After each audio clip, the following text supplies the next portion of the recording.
accept that gas prices rise quickly but fall slowly, the so-called rockets and feathers phenomenon. But President Biden rejects that. Americans deserve relief and fast as oil prices fall. Retail gasoline prices are updated at least daily, and if gas retailers' costs are going down, they need to immediately pass those savings on to consumers. So I will reiterate what the president said to oil and gas companies last week. The invasion of Ukraine and the volatility of the oil market is no excuse for excessive price increases, profit padding, or any effort to exploit American consumers. No one should capitalize on Putin's aggression by taking advantage of American families. And this chart, which you see here, shows both the price of crude oil, and you see where it is as it relates to the price of gasoline. And as you've seen it go down, the price of gasoline obviously has not gone down. So that is the explanation of that particular chart. Also just wanted to note before we get to questions that in some good news, we saw history made yesterday with the strong bipartisan confirmation of Shalonda Young, the first black woman to serve as the director of the Office of Management and Budget. For the past year, she served as a key advisor to the president, a member of the economic team. She's led the development of the president's budget and helped effectively implement his agenda and vision across the entire federal government. She's not just making history, she's exceptionally qualified and has vast budget experience from her years leading staff on the House Appropriations Committee. So we're thrilled to have her as our confirmed director. Finally, I know you just heard the president give remarks on this, but for clarity's sake and to make sure everybody fully understands the totality of assistance, what the president announced today was an additional $800 million in security assistance to Ukraine, bringing the total U.S. security assistance committed to Ukraine to $1 billion in just the past week, and more than $2 billion since the start of the Biden administration, and more specifically since last March. There's additional security assistance in the omnibus the president signed into law yesterday, but we're also working with the Ukrainians and others on delivery mechanisms of that. So what he outlined today is the additional $800 billion from that. And this assistance, as you heard him say, will take the form of direct transfers of equipment from the Department of Defense to the Ukrainian military to help them defend their country against Russia's unprovoked and unjustified invasion. It also includes U.S.-produced short-range air defense systems the Ukrainians have been using to great effect, systems they are trained on. We've also identified and are helping the Ukrainians acquire additional longer-range systems on which their forces, again, are already trained, as well as additional munitions for these systems. And we will continue to work with allies and partners to transfer equipment to Ukraine. At least 30 countries to date have provided security assistance to Ukraine since the invasion began. And in 2022, the Department of State authorized third-party transfers of defensive equipment from more than 14 countries, a number that continues to grow as allies and partners increase support to Ukraine. Chris, why don't you kick us off? All right. First off, just want to note this is your 200th briefing. Oh, wow. Well, time flies when you're having fun. And we will celebrate with a lot of questions. Okay, 200. Let's do it. To start us off, the White House has said the Russian actions in Ukraine are under close scrutiny for potential war crimes. But today, President Biden directly labeled Putin a, quote, war criminal. Has something changed the administration's assessment? What brought this new remark from the president today? I think the president's remarks speak for themselves. He was speaking from his heart and speaking from what he's seen on television, which is barbaric actions by a brutal dictator through his invasion of a foreign country. There is a legal process that continues to be underway at the State Department. That's a process that they would have any updates on. So another question on the military assistance. Is the White House, is the administration facilitating the transfer of S-300 anti-air missiles? How is the U.S. facilitating that? How many might be provided to Ukraine? Well, let me just provide to you, as I've educated myself a little bit on weapon systems over the past few days, I thought this might be helpful to you.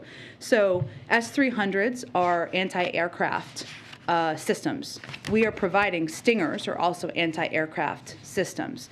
There are a range of anti-aircraft systems that different countries have around the world. So as I noted, I know that President Zelensky called out specifically S-300s. And while I'm not going to get into specifics for security reasons, we are continuing to work with our allies and key partners to surge new assistance, including Soviet or Russian origin anti-aircraft systems, which is exactly what that is. But what we're talking about here is how to provide them a range of anti-aircraft systems that will help them do exactly what what they've been doing, which is to shoot down planes. And part of what the president announced today was additional Stingers that serve exactly that purpose. Sure, but given that the S-300 has a much longer range than the Stingers, is that part of the administration's plan to find a way to facilitate that specific training? Without getting into specific systems, there are a range of anti-aircraft systems that do have longer range. We are continuing to consult with our allies and key partners to surge that assistance, but I'm not going to get into more specifics. And the last question is, the Federal Reserve raised rates today to help fight tame inflation. Is the administration confident that the Fed can beat inflation through rate hikes and not risk a recession? Well, I would note that Chairman Powell spoke to exactly that question today. So I would point you to his specific comments answering that question, where he did express confidence in the ability to take the steps he announced and avoid that. I would note that while we respect the independence of the Federal Reserve, as you, of course, as we have said many times, the president has also said in the past that he recognizes not only their independence, but that it is appropriate and necessary for the Federal Reserve to recalibrate their support to maintain stable prices. And obviously they made an announcement today. As it relates to, we obviously closely watch, hear from the administration, and closely monitor all risks, and we continue to believe that the United States economy is positioned well to deal with the challenges ahead, even as we continue to monitor. And obviously there are events that impact the economy, including an invasion of a foreign country, and we're seeing that impact as well play out in the economic data. Go ahead. Back on this question of labeling Putin a war criminal. I mean, this war has now been going on for 3 weeks. So far, the president has declined to use this label. As you note, there is an ongoing sort of formal process before you can use this term. So something must have changed for the president to feel like he can take this additional step today. What? What else is he seeing? The president was answering a direct question that was asked and responding to what he has seen on television. We have all seen barbaric acts, horrific acts by a foreign dictator in a country that is threatening and taking the lives of civilians, impacting hospitals, women who are pregnant, journalists, others, and I think he was answering a direct question. The administration is making it very clear and publicly how much assistance the U.S. is providing to Ukraine. Whether we are fighting in this war or not, the U.S. is obviously heavily involved. Putin certainly knows all of this. He knows where this equipment is coming from. Is there any concern that you run the risk that he may view this as the kind of direct U.S. involvement, the direct confrontation that you are trying to avoid? Well, all of the equipment that we're providing, whether it's Stingers or Javelins or counter-artillery, mortar radar, counter UAV tracking radars, anti-armor systems, unmanned aerial systems. This is all defensive equipment and materials. It is more than we've ever provided to Ukraine in the past. It is a significant amount of assistance that we have expedited the delivery on, and we will continue to do exactly that. But as our Department of Defense, and they can certainly speak to themselves, they do risk assessments. They assess what the impact will be of the types of assistance they're providing. We're obviously watching how the types of assistance we have provided have helped the Ukrainians courageously and bravely fight back, and we're giving them more of that assistance. We've also given them additional types of assistance we had not yet provided to them. But again, these are all defensive weapon systems. You have noted from the podium that Putin has shown no signs of changing course. You've also noted that there are significant consequences that Putin could still face. Even with this additional aid that you're providing today, it seems there are still other options on the table. So why hold back? Why not use every tool at your disposal now to spare additional lives? Well, I think if you look at the range of tools that we've used to date, we have implemented more economic sanctions than we have on any other economy in the world. You could compare it potentially to Iran or maybe North Korea, but Russia is a much more significant economy, a larger economy. And so I wouldn't say that we are holding back in that sense. We do have additional steps we can take, as we've talked about a bit in here before. Obviously, the SWIFT banking system and the implementation of those sanctions happens institution by institution. There are additional individuals that can be sanctioned. We can have new targets. We can deepen the severity of sanctions on existing targets.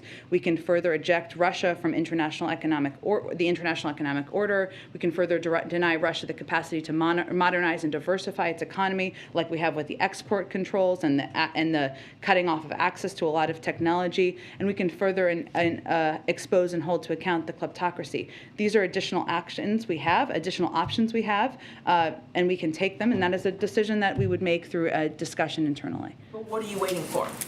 We have additional escalatory steps that we can take, but I would just note that we have not held back. We have done more economic sanctions and had more, put in place more financial consequences than we have in any circumstance ever in the world. So I wouldn't say that is holding back in any capacity. Go ahead. Jen, does the White House have any insight or assessment of the negotiations between Ukraine and Russia? President Zelensky seemed to indicate there had been some progress, but President Putin's remarks later did not make the same impression. We obviously stay in very close touch with the Ukrainians, but what I would note is we haven't seen any effort to de-escalate from President Putin and from the Russian military. So while we will continue to be very supportive in a range of ways of diplomatic efforts, whether that is engaging directly with the Ukrainians, with the Europeans, you saw obviously Jake Sullivan had a call with his counterpart this morning as well, but we also are providing a range of security assistance and economic assistance to make sure we're strengthening Ukraine as they go into these discussions.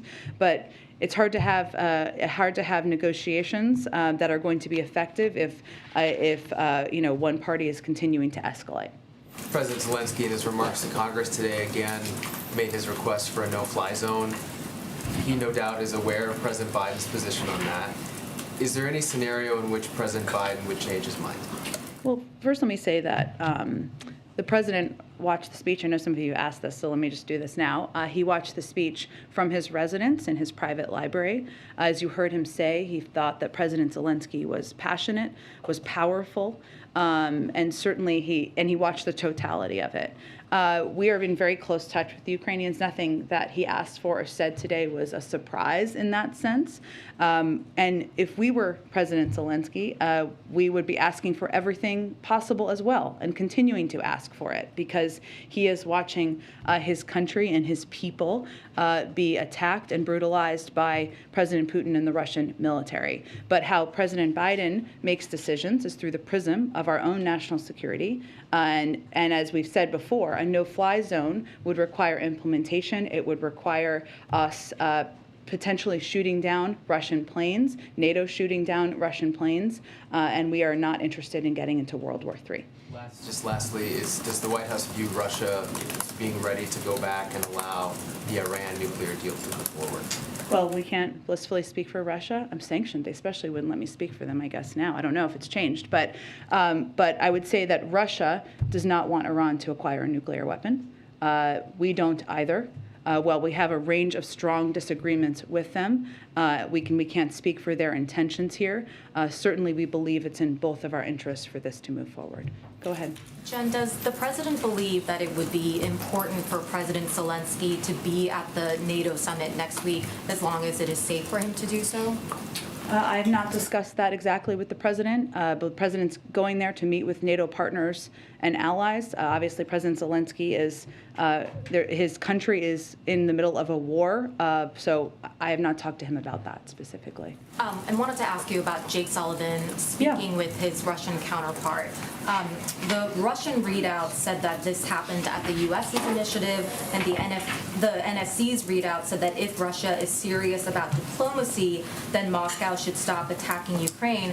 You've obviously consistently said from the podium that the door to diplomacy is never closed. Are we seeing, though, a ramp up in diplomatic efforts with Russia right now?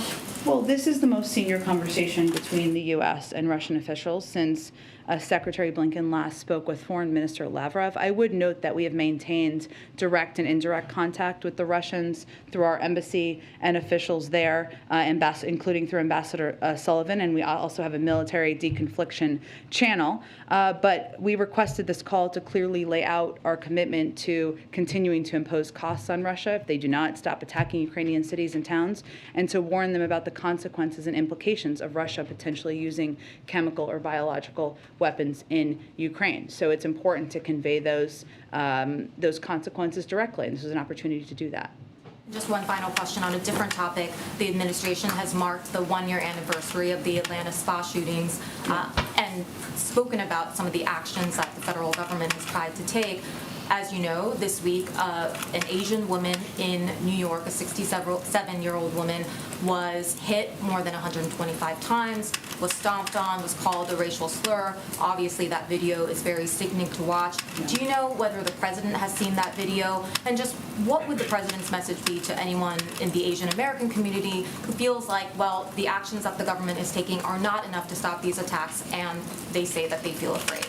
Well, I would say that our message to them, I have not talked to the president about this specific video. I have seen it, a number of us have seen it, and as you said, it is very difficult to watch. I would say that his message to them would be, our work is not done, that we want to stand by your side and continue to stand up for you, to protect you, to call out this type of discrimination and horrific actions, including in the example you gave, and that what he has done is try to elevate this type of anti-Asian hate in this country so that people are aware of it, so that communities across the country can continue in that fight as well. But the work clearly is not done, and we need to be steadfast in it. Go ahead, David. Jen, a couple of questions on today's event. So first, in the conversation that Jake Sullivan had with his Russian counterpart, he issued a very specific warning about chemical and bio. There was no mention in the readout of nuclear, which is obviously a concern for battlefield weapons. Was that a deliberate omission? Has that conversation taken place in a different channel? I'm happy to go back to them and see if there's more we want to read out from the conversation. I think what the most important component here to take away, I hope, is that we wanted to have a direct conversation about what the consequences would be of further escalatory action. But I don't have more to read out at this point in time. And then on your answer just before about your concern about the MiG planes, we went through a little bit of this yesterday. I think you just said that you didn't want to have NATO pilots bringing down Russian planes.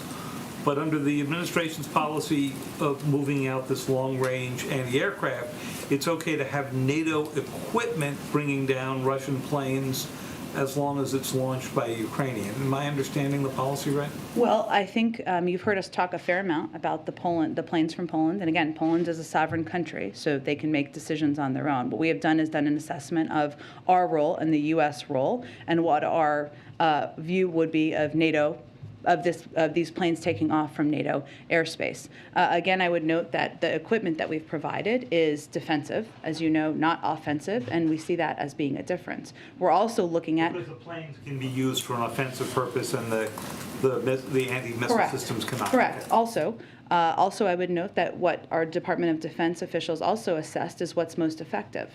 And while the Ukrainians still have squadrons of planes to utilize, as I think any military official could confirm for you, the types of assistance that we are providing today, including Stingers and other assistance that we're amping up support for, is exactly what we feel is effective in fighting this war.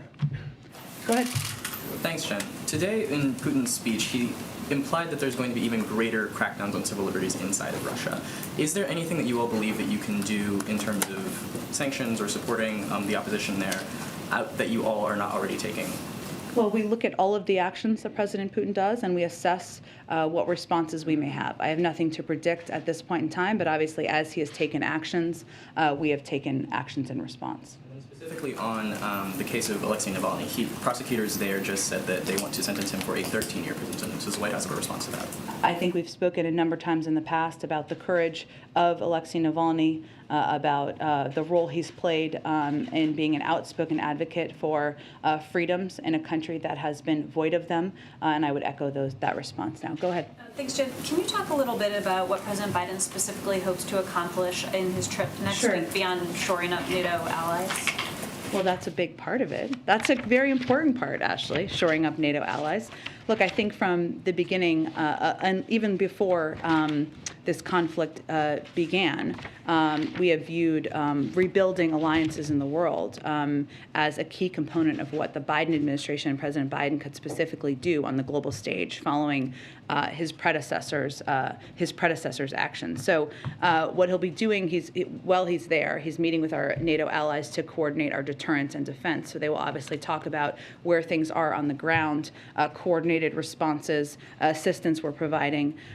NATO at this point point, as you all know, is more united and more determined than we've been in decades. So we certainly would be focused on continuing that unity. He's also going to join European leaders in a separate part of the day to discuss our work to impose economic costs on Russia. As I noted earlier, there are obviously a range of coordinated steps and costs we've taken.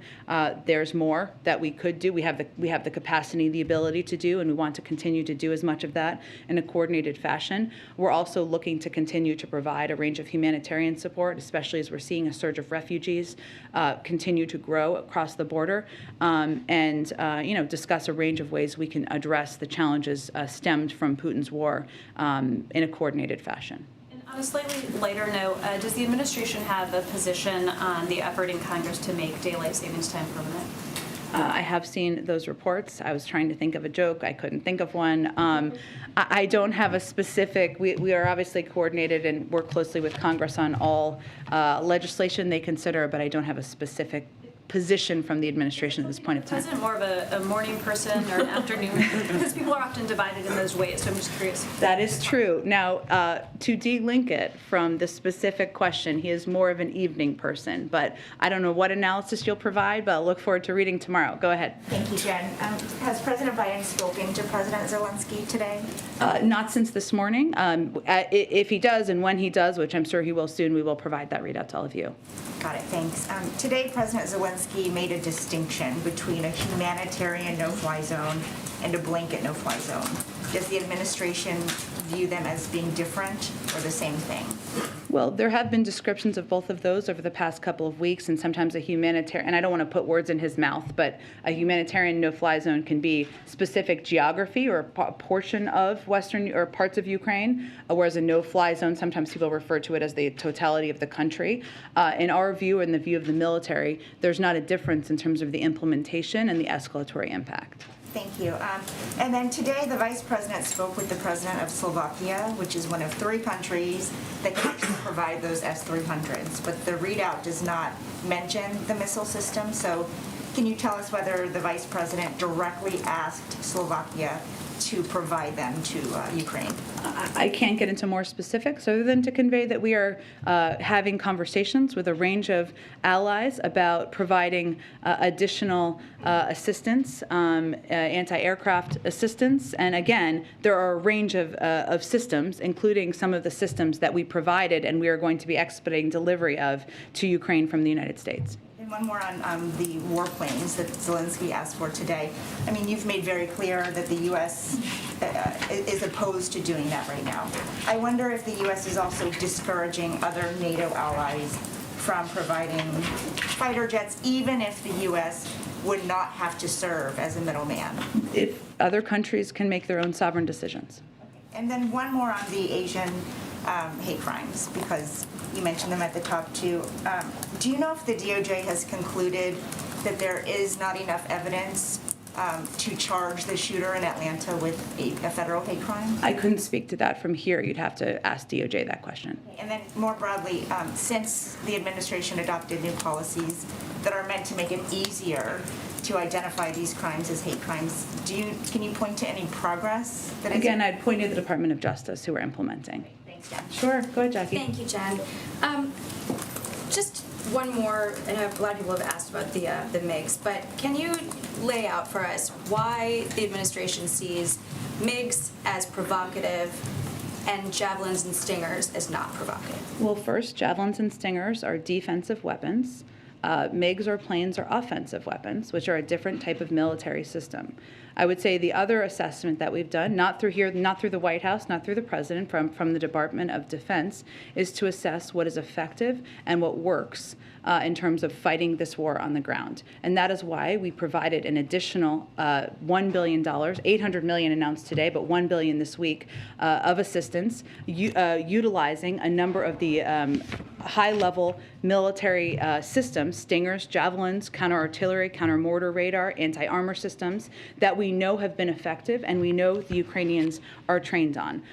Third, Ukraine's Air Force already has several squadrons of mission-capable aircraft, and giving them more would not significantly change their effectiveness. And finally, I touched on this in the beginning, offensive versus defensive, but we also do risk assessments from the Department of Defense about what would be escalatory, and that is obviously what we would like to avoid. John Kirby has said that success for the U.S. mission in Ukraine is a free, independent, sovereign Ukraine.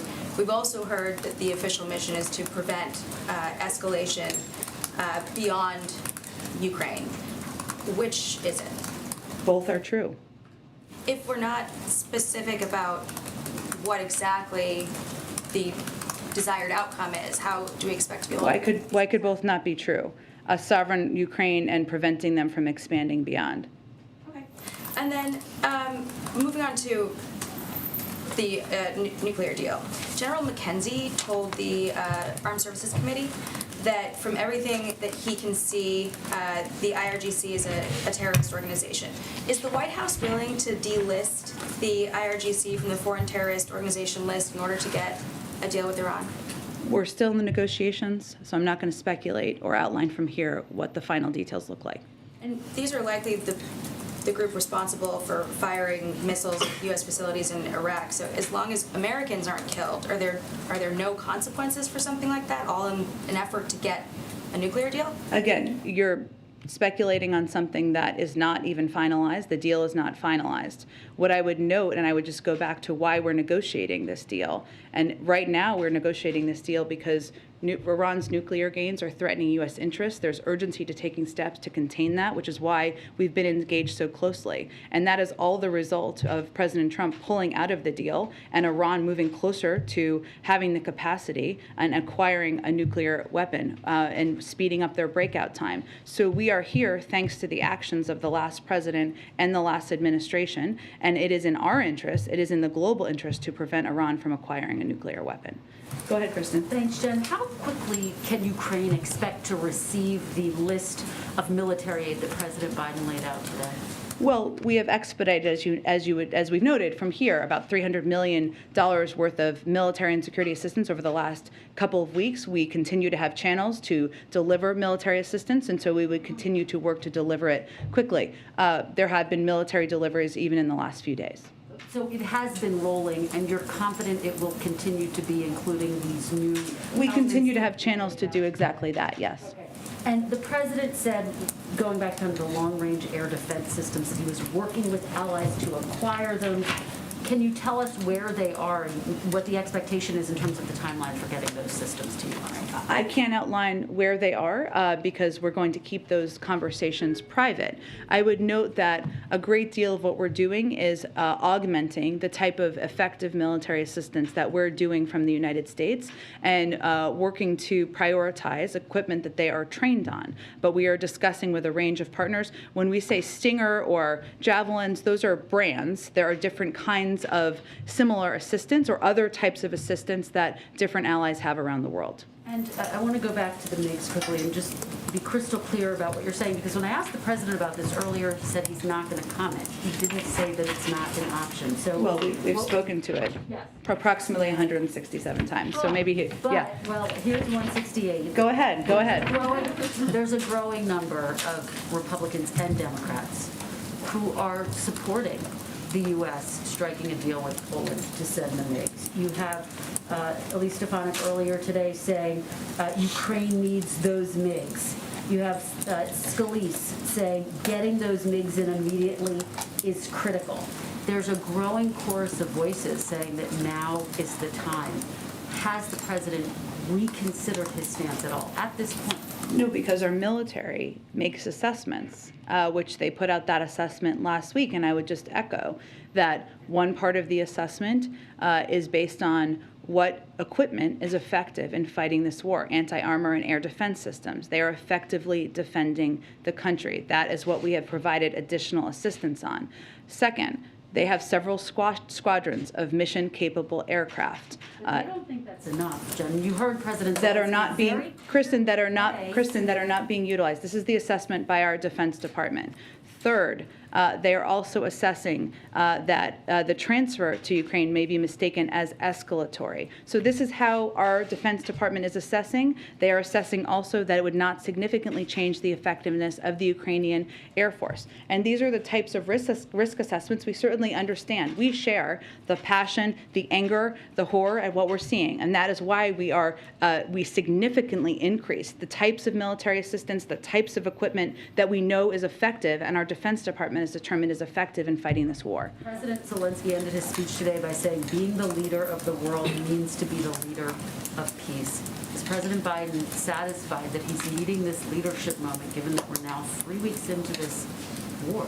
Well, I would say that President Zelensky also thanked the president for the role he's played. And without President Biden, there would not be 30 countries around the world providing security and military assistance. NATO would not be as aligned as it is. We would not be unified in our implementation of the most crippling sanctions we've ever implemented against a foreign country. We will continue to stand by President Zelensky's side, the side of the Ukrainians and the brave and courageous Ukrainian people, and continue to build on the efforts that have been underway to date. We're very quickly, in the wake of the second gentleman testing positive, has President Biden been tested today, and has the Vice President been tested? I can check on the Vice President. The President has not been. He was tested on Sunday. He was not a close contact, so we have not changed our testing mechanism. Let me check on the Vice President. I know they put out some information last night. I'll see if there's an update. Go ahead. Thanks, Jen.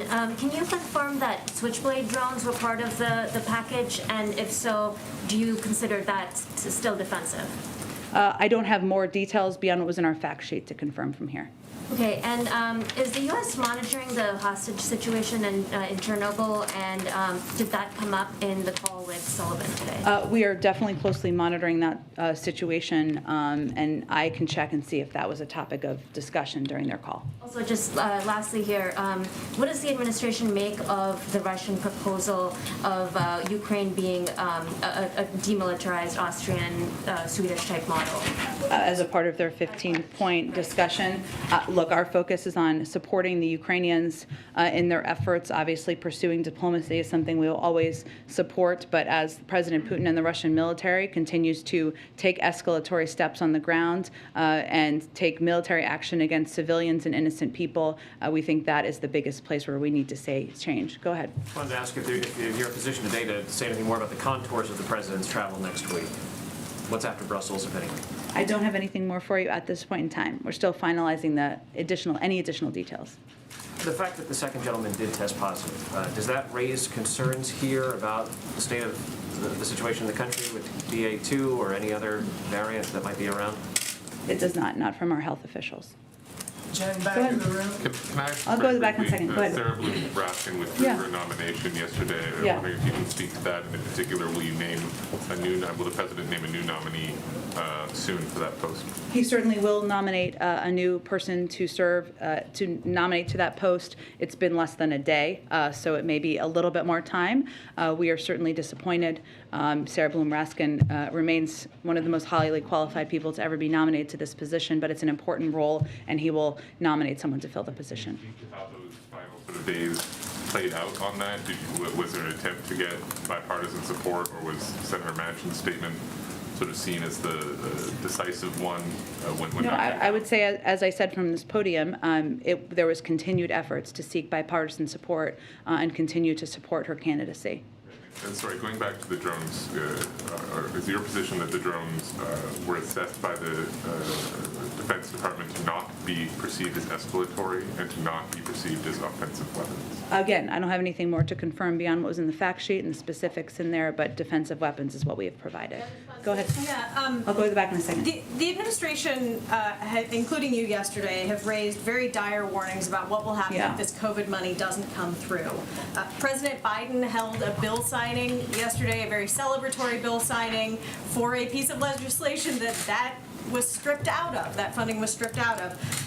Why didn't the president mention it? And is he willing to expend political capital on this? Yes, he is, absolutely. I would say that we have been working around the clock over the last few days, behind the scenes and publicly, to convey very clearly to elected officials across the country and the American people what the impacts will be. So I would expect you'll hear from him more soon about it. And on the meeting that Jake Sullivan, or the conversation that Jake Sullivan had with the Russian Security Council secretary, can you say why that particular person was the one that the U.S. reached out to? Why he was the one that Jake had a conversation with? Is there anything about his proximity to Putin or anything else that we should know? I don't think there's more to detail from here. Afghanistan, please. Go ahead, Michael. A couple questions on Russia. Obviously, the president calling Vladimir Putin personally a war criminal today. Are you going to be detailing whether orders to strike maternity wards, residential buildings, innocent children were coming from the very top? Well, I would say there's a legal process where all of the data and information gathered will be fed into any international investigations. That's led by the State Department. I think I spoke to this a few minutes earlier, where I conveyed the president was directly answering a question and speaking to his own passion in watching the barbaric actions of a brutal dictator invading a foreign country. But there is a legal process that is ongoing. The State Department has oversight over that. And then the Chinese ambassador to the U.S.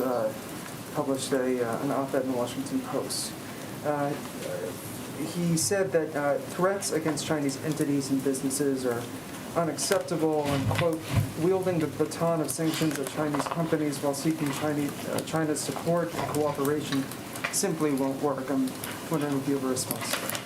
Well, I would say that I don't believe that's an accurate depiction of what we've been doing. What we've been conveying is that rhetorical support or the clear rhetorical lack of denunciation of what Russia is doing flies in the face of what China stands for, including basic principles of the UN Charter, including the basic principle of respect for sovereignty of nations.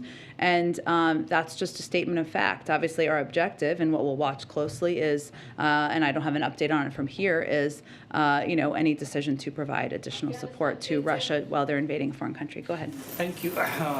Senator Chuck Grassley has put a hold on nomination of LMA Eric Garcetti for U.S. ambassadorship to India. Has the President spoken to his friend Senator, or the White House has reached out to him to lift the hold?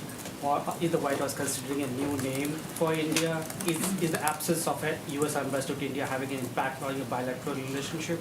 Well, he can't actually prevent a vote from moving forward on the floor. I mean, he can convey his opposition, as is the right of any senator. But Mayor Garcetti is out of committee, and we're hoping to see a vote on the Senate floor soon. And the president has confidence in Mayor Garcetti and believes he'll be an excellent representative in India. It is critical, of course, that we have confirmed leadership at all of our embassies, including India, and we urge the Senate to confirm him as quickly as possible. In the middle of this war with Ukraine, how are the world's largest and oldest democracies working together to bring peace in the region?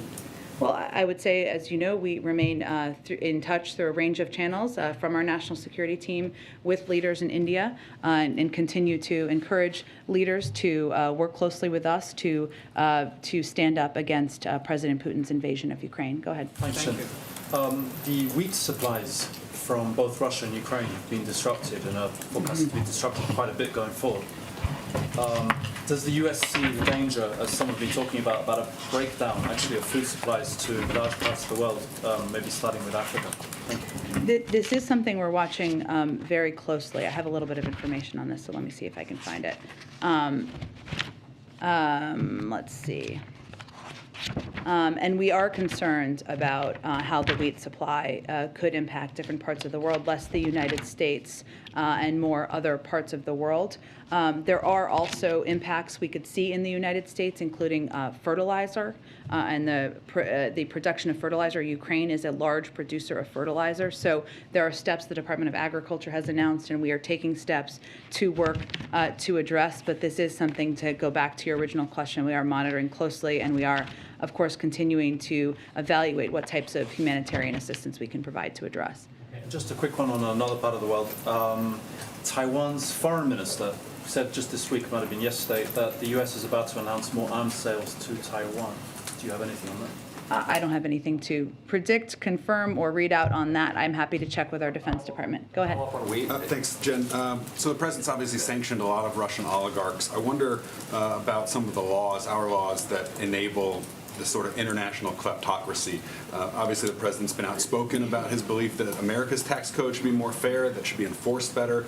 And I wonder if the president has thought about or has had conversations with people on the Hill about possible legislation that would change some of these laws, make real estate transactions more transparent, require companies and trusts to be registered to people by their actual name, prevent Americans from using offshore banks as tax havens. Any of that under A consideration? number of those he's expressed support for in the past. I'm happy to check with our economic team and see if any of those are under discussion. No sense that those talks have picked up. I in the just don't last have few an months. update on it. Go ahead, Karen. Just to go back to Jake Sullivan's call, you noted when you were first talking about it that this was the most senior conversation between the U.S. and Russia since Secretary Blinken's last conversation with Lavrov. So why now? Why today? Has something changed that's given the administration any reason to think this could produce some progress, a call like this? I wouldn't put that much optimism in it.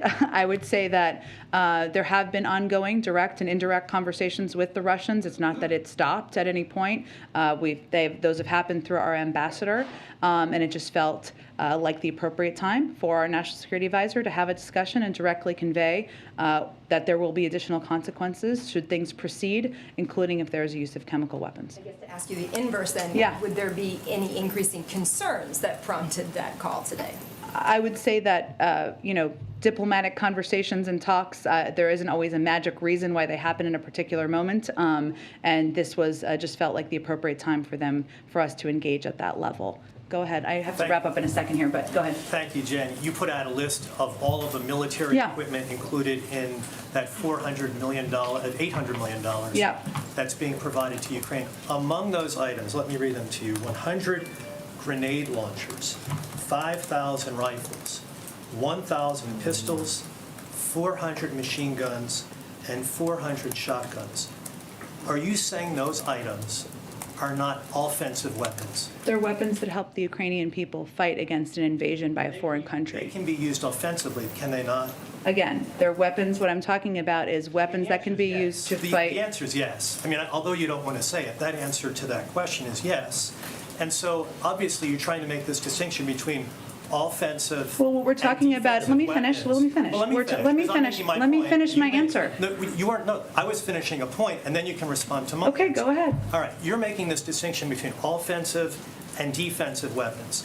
Anybody that looks at that list of weapons that I just mentioned, they would say, clearly they're offensive. If a Ukrainian military officer or someone who is enlisted has one of these weapons, they can take out a Russian military official of some sort with these weapons. They're offensive in nature. So why not provide more offensive weapons like this to the Ukrainian military? Well, first of all, we are providing a range of rifles, et cetera. There is a difference between a plane and planes and massive military systems. I think anybody would recognize this. And what we're talking about, which is giving rifles and pistols to many of them farmers and people living in countrysides to defend themselves. I think there's a difference that most people recognize. Thank you, everyone, so much. Have a nice day. You promised the back of the room. I will get to you tomorrow. I'm sorry, I have to wrap up. I apologize. Jen.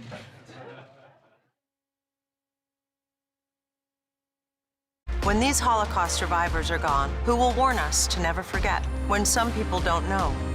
Undeniable. The Truth to Remember. Streaming now.